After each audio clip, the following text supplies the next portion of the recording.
Bharat America మధ్య వాణిజ్య చర్చలు జరుగుతున్న తరుణంలో ప్రాధాన్యం సంతరించుకుంది. ఇటీవల అమెరికా వెనిజువెలాలో చేపట్టిన సైనిక చర్యల నేపథ్యంలో ప్రపంచవ్యాప్తంగా చమురు రాజకీయాలు మరోసారి తెరపైకి వచ్చాయి. ప్రపంచంలోనే అత్యధిక చమురు నిల్వలు ఉన్న దేశంగా వెనిజువెలా గుర్తింపు పొందింది. ఓపెక్ అంచనాల ప్రకారం వెనిజువెలా వద్ద సుమారు 300 బిలియన్ బ్యారెళ్లకు పైగా నిర్ధారిత చమురు నిల్వలు ఉన్నాయి. ఇది ప్రపంచ చమురు నిల్వల్లో దాదాపు 17%. అయితే అమెరికా ఆంక్షలు, పెట్టుబడుల కొరత కారణంగా అక్కడ చమురు ఉత్పత్తి గణనీయంగా తగ్గింది.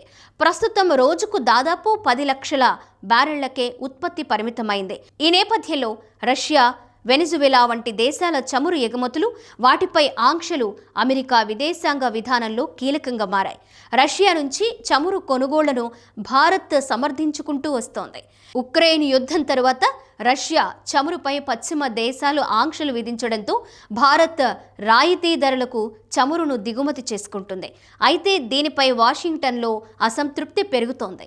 భారత్ రష్యాతో వాణిజ్య సంబంధాలు కొనసాగించడం అమెరికా ఆంక్షల ప్రభావాన్ని తగ్గిస్తున్నాయన్న వాదన వినిపిస్తోంది.